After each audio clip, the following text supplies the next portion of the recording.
Welcome to In the Black. We're on a mission to highlight a million Black owned businesses. I'm your host, Sterling McKinley.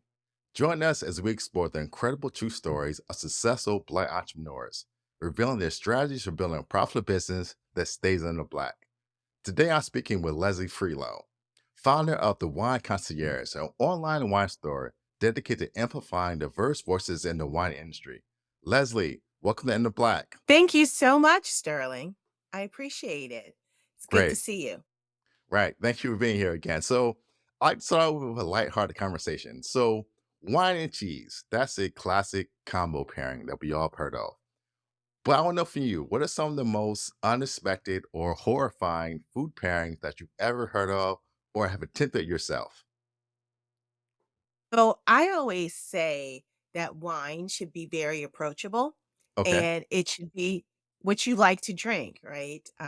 There's a lot of suggestions, strong suggestions about what you should have and what you can pair with things. But the best wine is the kind that you explore and you find out on your own. And so one of the most fun things I like to do is do a snack food and wine pairing. Okay. And, because when you're at home and you're sitting on your sofa, right, or you're with Right. friends, you're not having Hmm. a 4-course meal. You're, Right. you know, you're having popcorn or something. So Hmm. one of, an unexpected wine pairing is, pork rinds. Oh, wow. Okay. All right. Um, Pork rinds, and if you Hmm. had, pork rinds is not one size fits all, but if you Right. did the hot pork rinds, then Okay. I would recommend, like, a really nice, Riesling to go with it. Okay. Okay. I like that. All right. Mhm. So, next question. What inspired you to start the Wine Concierge and especially focus on BIPOC and costly the first winemakers? And I read on your website that only about 1% of people of color are involved in the wine industry. So, what was your passion to get into the wine industry and why did you start the Wine Concierge? So I have a background in public policy, Okay. and I worked a long time being in the Washington, D.C. area. I mean, it's just Right. a given that so, I was interested in moving in a different direction, Okay. and I started a wine tours company, and we still Right. have the company, in 2013. But the Wine Concierge actually came along as a result of COVID. There's Okay. so many companies that started during COVID. Right. Well, we weren't able to offer tours Okay. during COVID, so we started doing virtual wine tastings, because we were doing tastings before, Right. and honestly, I really did not think that the virtual wine tastings would do anything, Mhm. but, Right. people have this natural desire to be with other people even if they, can't be in the same room. Right. And from that, I realized that people were going to have wine regardless if I Regardless. taught them about Right. wine or shipped them wine. And so I started the Wine Concierge in Hmm. concept. And then in May, George Floyd was killed. And then there was a reckoning in wine. And I'm quite sure there was Right. a reckoning in several Across every industry. industries. Yeah. Yeah. Yeah. And I just realized, like, if I'm going to do this, then let me use this platform to Right. amplify um, these groups that are not represented a lot and make really good wine, but you just don't Right. know about it. And so Right. that's how we really started featuring BIPOC Mhm. winemakers. Now, like you mentioned, it's probably like maybe 1.1% Oh, now, wow. but Okay. um, We're getting better. right, right, there's some growth there. But at that time, and considering like that was 4 years ago, right? Right. Um, there weren't a lot. It's really challenging to have accessibility to Okay. Black winemakers, BIPOC winemakers. Right. Many of them aren't mainstream. So then that's when I decided, well, let's focus on women because Right. there are more women in the industry. Mhm. Um, and that's how the Wine Concierge took off with that focus. Right. Okay, that's great. I also read on your website that there are a lot of stereotypes and bias that exists in the wine industry. People of color only like sweet wines or things like that. Mhm. So, what are some of the stereotypes that you come up against, and how do you break down some of those stereotypes or misnomers about the wine industry? Mm. Well, that main one that Black people only like sweet wine, and I have to Right. say, like, with many stereotypes, Hmm. there is some truth that starts Right. there, right? Right. Right. Right, so there are a number of Black people who Hmm. only drink sweet wine, right? Like, that's Right. all they're exposed to or what their palate is, so when you're in the tasting room, when you are at wine events and someone who looks like me, looks like you, Right. frequently comes up to you and they say, "Well, what sweet wine do you have?" Right. When the next person who doesn't Hmm. enjoy sweet wine, then of course you get offended because Right. that's their immediate Hmm. reaction to it. Right. The other thing is that, there's a stereotype that Black people don't Hmm. have a deep knowledge about wine, which Right. is unfortunate. Um, Hmm. and the reality is that, most people don't have a deep knowledge about wine. If Right. were just to ask your coworker or someone on the street, could Hmm. you name the grapes that come from the Burgundy region in France? They would Right. just, think that you're crazy and keep on walking, right? Right. So when you present yourself as a wine professional, Hmm. then people like to challenge you, which you Right. don't see with my Wow. counterpart. Okay. Yeah, that's funny. So you say challenge. What are some of the pushback or questions that you get normally? Oh, the pushback is how do I say this? This it's kind of like I'm not equating myself to a doctor, right? But like Hmm. let's say Right. Right. let's You are a say doctor. You're a doctor of wine. So. right, right, right. So let's say, Right. like, I was somewhere and I was a doctor and someone is, Hmm. asking me about, Right. questioning me about the anatomy of the Hmm. bone structure in a hand. Like, Okay. really? You know what I Right. mean? Right. Right. I And got you. I so got when you. I'm Right. at tasting events, people are not having a conversation about wine, They're trying to but interview you. quizzing me, Right. right, like Right. right. Right. You know what I'm Hmm. saying? Or, Yeah. uh, they start throwing out, um, what they think are facts, and they're Right. not, and I just choose not to take the bait. Yeah, yeah, yeah. I agree. I'm in Mhm. digital marketing. I'm a teacher and speaker and trainer and travel across the world, work for big companies. And, my industry, just like yours, there's a very small percentage of us that look like me. So when I get on Right. stage, it's that first pause, like, who is this guy? And sometimes the questions that I get is like, you're not really asking questions. You're trying to probe me. And there's always Exactly, yeah. that expert in the audience that knows something, that has a cousin that does something that's they think related to what I do, and they're trying to trip me up. But like you said, I mean, that's why we have to be out here. We have to be seen. And that's why I started this podcast, because there's so many stories of like entrepreneurs doing amazing things that people just don't know about. So I think one way we can combat those stereotypes is by just sharing our stories and sharing our knowledge, and not in a way, like some people try to do, trying to prove who we are, but just let people know what the reality is. Can you walk us through the process of selecting a wine for the Wine Concierge? I've been to your website and I saw hundreds of wines, Mhm. but how does a wine make it on your website? How do you say, hey, this is a wine that we want to promote and push? That's a great question. So depending on what our need is at the time. So the way our website is organized, we are like a regular wine store. If you were to Right. go to your favorite wine store and you would purchase the wine online, you could go to our website. In addition to, okay, I thought I lost you for a second, Sterling. No, you're fine. In ad okay. In addition to purchasing the wine, we also have a wine club within the Oh, okay. store, which is Right. known as Shades of Vino. Okay. And so with our wine club for Shades of Vino, it's quarterly, and each quarter, the theme changes.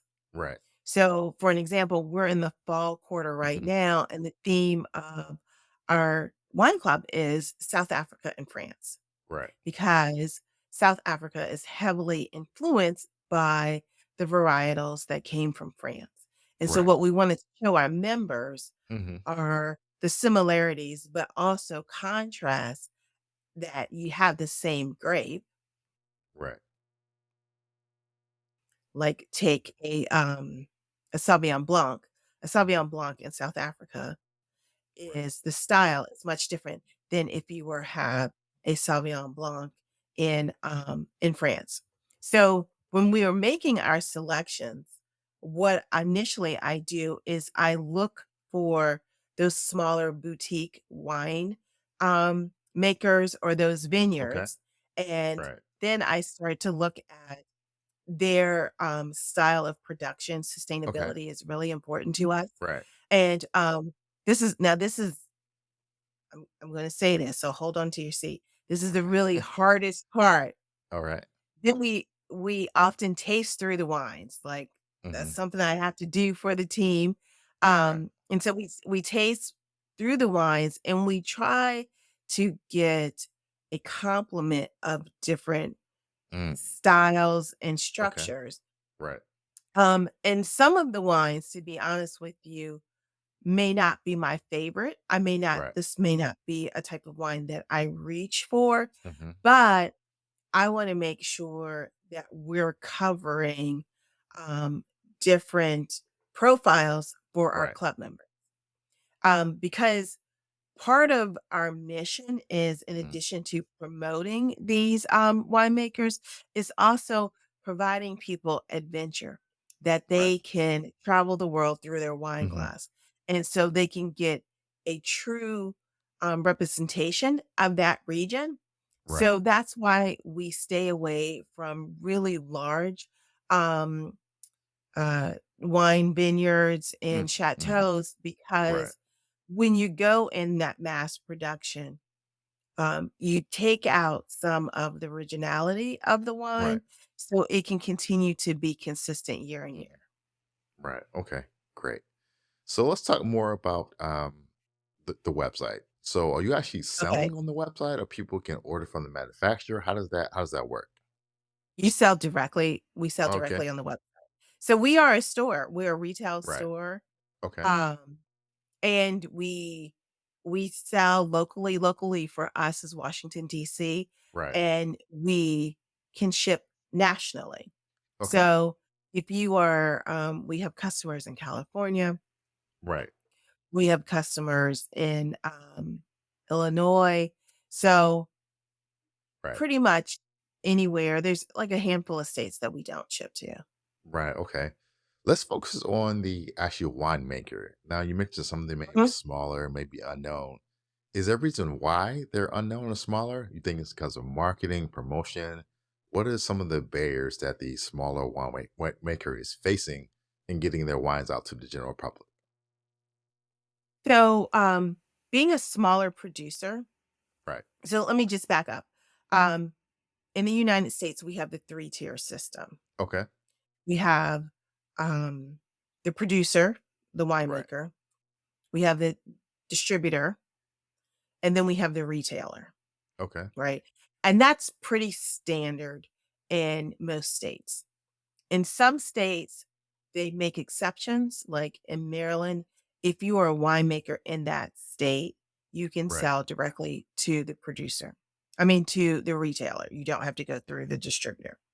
And the reason Right. why I bring this up is because a lot of the reason why they're unknown is because many states require them to go through a distributor.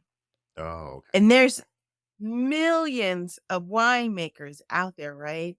And so distributors have their own criteria to determine if they're going to take on someone. Well, if you have a small production, like less than 1,000 cases a year, then that may not be worth the effort of that distributor, Right. right? So now you have to go through other methods of self distribution, Right. selling at farmers markets, those type of things, because the retail outlets can't buy directly from you. Right. And now you being in digital marketing, right? Like Mhm. you can have an appreciation for this because this is an opportunity for these Right. winemakers to, use their skills on Mhm. the intrawebs, right?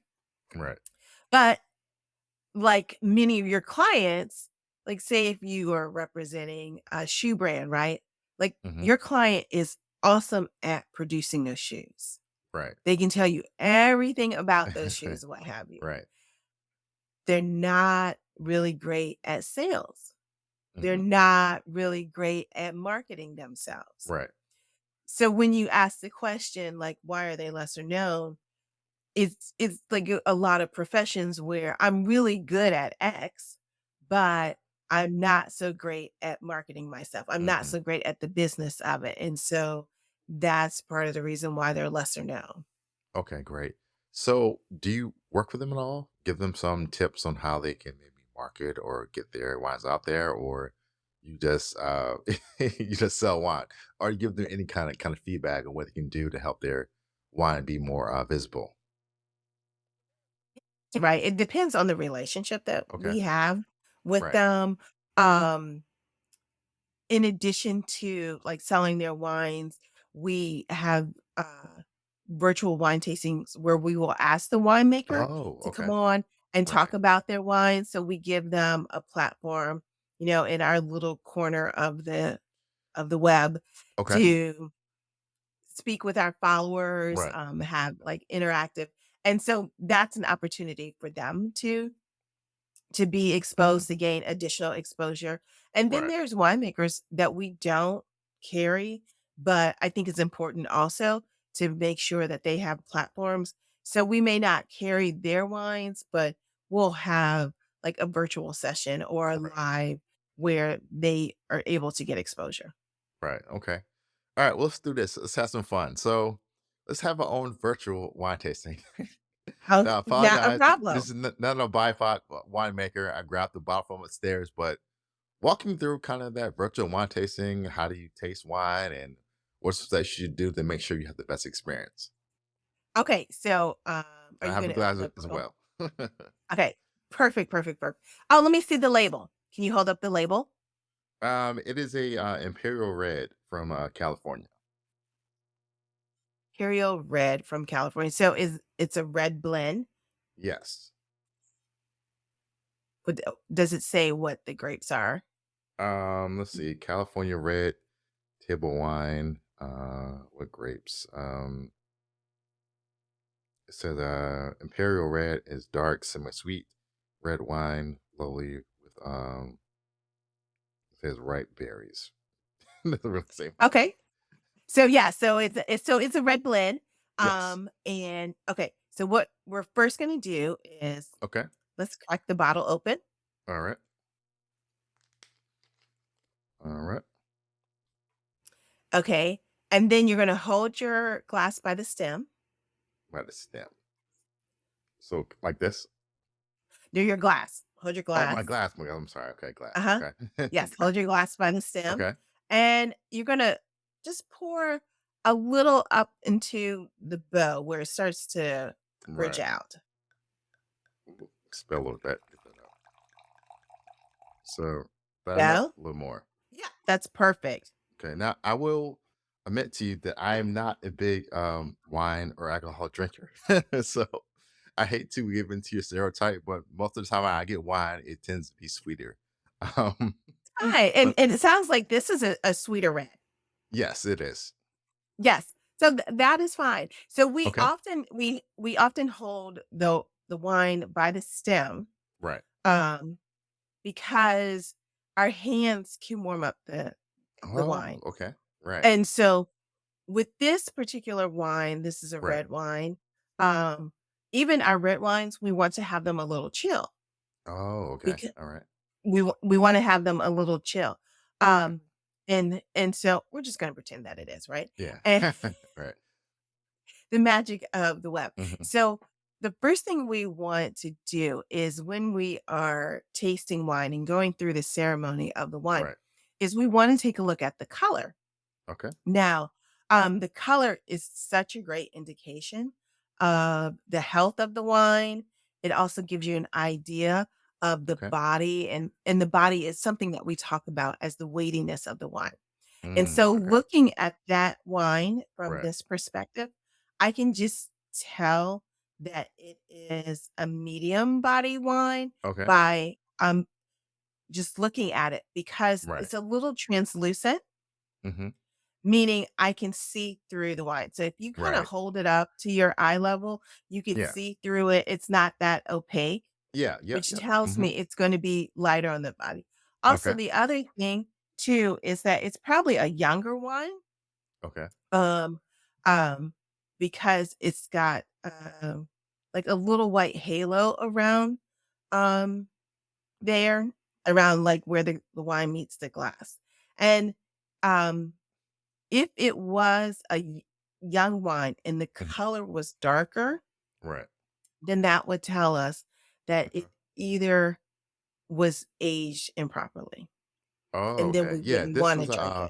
a housewarming gift. It's been sitting in There you my go. my cabinet for the last 2 years. I said, "You know what? Let's try this today." So, Let's try. And you know what? I just want to say those wines that right. like the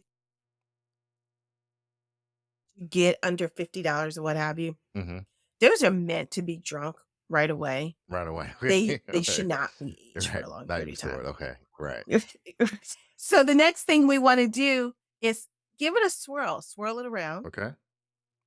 So just kind of move your wrist around a little. Okay. I won't spill it. And we're doing that Right. to open it up. Okay. Oh, no, you're not gonna spell it. You're not gonna spell it. And we wanna open it up. We wanna put some air in there, and this is gonna Okay. help bring out, and the expression of the aromas. And then Right. I want you to take a sniff Okay. of the wine. Okay. Now, I want you to do it again, but this Mhm. time I want you to put your nose all the way in the glass and take a deeper smell. Okay. You notice the difference? Yeah, You it can was say no. it was a little richer 'cause before I just took a Yes, little whiff. I really put my nose right. in there. So, definitely was a little stronger smell. So when you are, detecting for the aromas, for the bouquet, Right. you definitely wanna put your nose inside the glass, and part of the reason why we do Okay. that is, it's enjoyable to Right. get that smell, but the other thing too, because it's like the precursor for your taste buds to Right. say, "Oh, this is what I'm gonna experience," Mm, but the other okay. thing is Right. that we're also testing for the health of the wine, and Okay. so most of our tasting is through our nose. Good to And know. so Yes. we're able to detect if there's Mm, impurities in the wine through our right. nose. But it seems like you're still standing, so it's safe so far. Well, let me ask you this. What are some of Uh-huh. the smells of a wine that's not safe to drink? Oh yeah, it can smell like wet newspaper Oh, wow. Okay. or Okay. um used band-aids. Okay. That's Um not good. Right. yeah. So those and some of them are really subtle. So Right. sometimes you had a screw top Mm-hmm. wine, but, wines that are sealed With a cork. Right. with a cork may have an odor, and it may because the cork has been Mm-hmm. exposed to air, and that's affecting the wine. So if Right. you do have some of those smells, just let the wine sit for a second, Right. and if they dissipate, then you don't have to worry about, Let me ask you that, and you this: can drink the wine. what's your feeling about box wine? Is that a taboo, or what do you think about box wine? Okay. Be honest. Box wine, believe it or not, Right. box wine will last longer Okay. Once the box is open, Okay. then wine in a jar, and it's because of the bladder in there. Oh, okay. Now they're actually starting to produce higher end box wines. Okay. So you're starting to see some box wines that are going for like 30, $40 Okay. a box. Um, I've had some that are okay, but I'm not gonna be like, yeah, I need to get me some box wine right now, Right. you know? Right. Right. All right. Thanks for your honesty. We'll continue with the virtual wine tasting. So now this is Hmm. this is the part where you get to sip the wine. Right. So I want you to take 3 sips of the wine. Okay.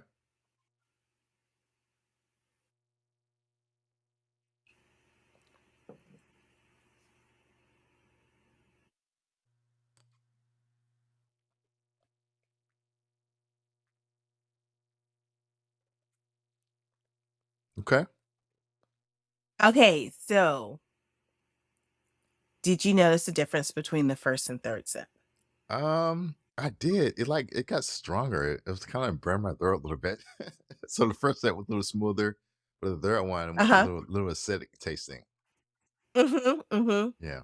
That is the desired result, Oh, it not is. the Okay. burning. Okay. Not the Right. Right. burning is not the desired result. Right. The desired result is your palate is getting Hmm. adjusted to it. Okay. And so you should never go by the first taste. Wow. You Okay. should try it multiple times to get a sense of it. Because wine, hopefully, is layered when you're tasting it. Hmm. And so by just tasting it once and making a judgment there, you're not going to get the full expression of the wine. Right. Tasting it multiple times, 3, 4 times, you'll start to pick up the different nuances of the wine. Let me ask you Bless you. this. I've seen this on TV Mhm. before. The person takes one sip, they spit it out and take another one. Is that needed or is that just kind of dramatic? It is when you're doing, professional wine tasting, Okay. you do spit. You do spit. Okay. But Right. yeah, but keep in perspective, right, Right. that when you're tasting as a profession, you're tasting maybe 30, 40 bottles in a day, Wow. right? Okay. Right. And so you don't want to, ingest the wine, Right. right? Okay. That's smart. When you're doing that. But when you're, at a restaurant, please don't spit. Right. Just just to Right. your listeners, please don't spit at Right. the restaurant. Yeah, Right. I've been to a yeah. few wine tasting at different vineyards throughout Maryland. So you just mentioned that drinking wine you can get, digest the wine, but is there any way between wine tasting that you can cleanse your palate or just, take another sip? Or what are some ways that you can do that? If you have, like, crackers or bread, Okay. For that example. will Okay. help. Yeah, Right. that will help cleanse your palate. Yeah, Okay. definitely. Oh, and, mentioning wine tastings at Hmm. different vineyards or what have you, Right. you know, there'll be a progression from white to red wines. Hmm. And then there's sometimes and so they will have a pitcher of water. Right. And that pitcher of water is not to clean your glass. It's more for you to drink. Okay. So when you're moving through the progression, you should use or they should use just a couple of drops of wine to clean your glass, Right. and then you can swirl it and dump it or Okay. have that sip. But that's the best way to Great. clean your Okay, glass. awesome. Well, thank you for that virtual wine tasting. I'm hooked now, so I'll try it again. But let me ask you Thoroughly. this: Uh-uh. so, what do you enjoy most about introducing wine to people like me that are new to wine tasting? What do you enjoy most about introducing wine to people that are new to it? It's the discovery. Okay, It's the look in their eyes. You can right. tell immediately if someone likes it or they don't like it. Okay, Um, it's talking about, like, the winemaker and the story behind the winemaker. I think what makes a good wine tasting is, yes, you have good wine, but it's also people hearing like the why about the winemaker and what they did in that region and the influences of how they got there. Wine itself is Hmm. history. And so Right. if you're a history buff, you can Hmm. always connect some point in history to wine and what happened. Right. And that part I enjoy. Great. You said this earlier that people like to drink and get together, even with the pandemic. People are still drinking Mhm. wine. So, why is wine such a powerful medium for bringing people together um, from their first backgrounds? I think because it's social, it's a tool that has Right. been used to socialize. Okay. It's a you relax when you have wine, you know? Right. Hopefully you're not hopefully you're not angry. You're not an angry drunk, Right. Right. you know? Right. But it Mhm. bridges communities and people together. Okay. Great. What are some of the common misconceptions about wine?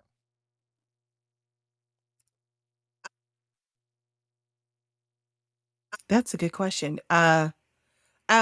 A common misconception about wine is people often refer to the legs in wine, the teardrops, and they will say, "Oh, this has a whole lot of alcohol in it." And that Right. used to be a determinant, but now there's so many different factors. So when you're at a party, don't say that. Do you know what I'm Okay. referring to as the legs? No, I don't. I just smiled and grinned. Tell me. Okay. Tell me. So okay, so your glass, you Right. still have wine in your glass? Yeah, I do. Did you drink it No, all? I know a No. little Okay. bit left. Okay. Okay, so swirl it around. Okay. Okay. Okay, and then stop swirling it. Okay. And then you should see, it's hard for me to see from this angle, but you should see along the sides of the glass, some of the wine will start to flow down and it'll Okay. look like that's what people refer to as the Oh, legs. wow. Okay. All right. Mhm. Right. Yes. Okay. Great.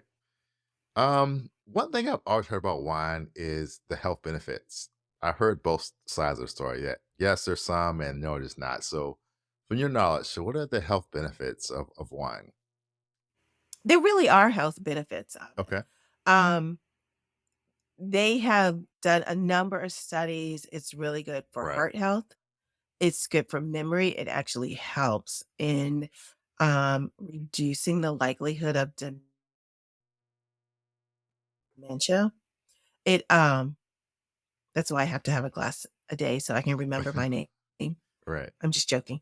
Um no, but there are a lot of heart health and it's red wine and it's Okay. dry red wine. Right.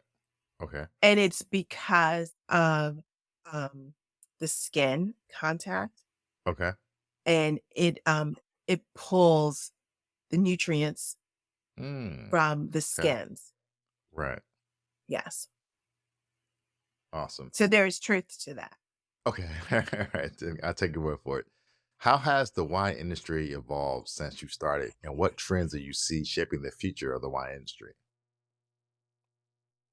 Um, it's changed a lot. I mean, well, not a lot, but it has moved to a big movement and, how wine is consume, not necessarily how they drink it, but people are researching wine more. There are more Mm, tools mhm.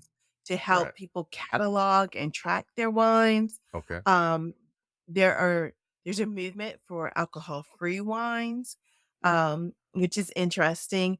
And then the packaging of wine has changed. Like you mentioned, box Right. wine that Mhm. has changed, the containers, there's more canned wine out Right. there. So it's becoming more mobile also. Right. What advice would you give to an aspiring Black entrepreneur that wants to break into the wine industry? I would say do your research. Hmm. There's, there's so many angles in the wine, opportunities and avenues Do you Right. want to be a winemaker?